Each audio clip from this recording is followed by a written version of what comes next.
ইরানের পারমাণবিক কেন্দ্রগুলোর নিরাপত্তা ও সুরক্ষা বিভাগের কমান্ডার ব্রিগেডিয়ার জেনারেল আহমদ হাক তালাব বলেছেন, দেশটির পারমাণবিক নীতি ও ডক্ট্রিনে পরিবর্তন আনার সম্ভাবনা রয়েছে।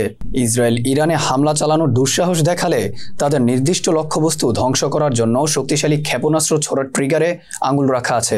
ইরানের পরমাণু কেন্দ্র ও স্থাপনাগুলোতে হামলার ইসরায়েলি হুমকির প্রতিক্রিয়ায় বৃহস্পতিবার এ কথা বলেন তিনি।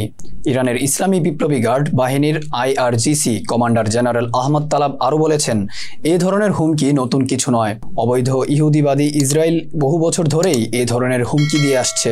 তারা এর আগে ইরানের পারমাণবিক শিল্পের বিরুদ্ধে নাশকতা চালিয়েছে এবং সন্ত্রাসী পদক্ষেপ গ্রহণ করেছে। জেনারেল তালাব বলেন, ইসরায়েলের পরমাণু কেন্দ্রগুলোকে আমরা চিহ্নিত করে রেখেছি এবং চরম আঘাত হানার জন্য প্রয়োজনীয় সব রকম তথ্য উপাত্ত আমাদের হাতে রয়েছে। তিনি আরও বলেছেন, ইসরায়েলে ইরানের পারমাণবিক স্থাপনায় কোনো ধরনের হামলা চালালে তাদের পরমাণু স্থাপনাগুলোতেও বড় ধরনের হামলা চালানো হবে। তিনি বলেন, আঘাত করে পার পাওয়ার যুগ শেষ হয়ে গেছে।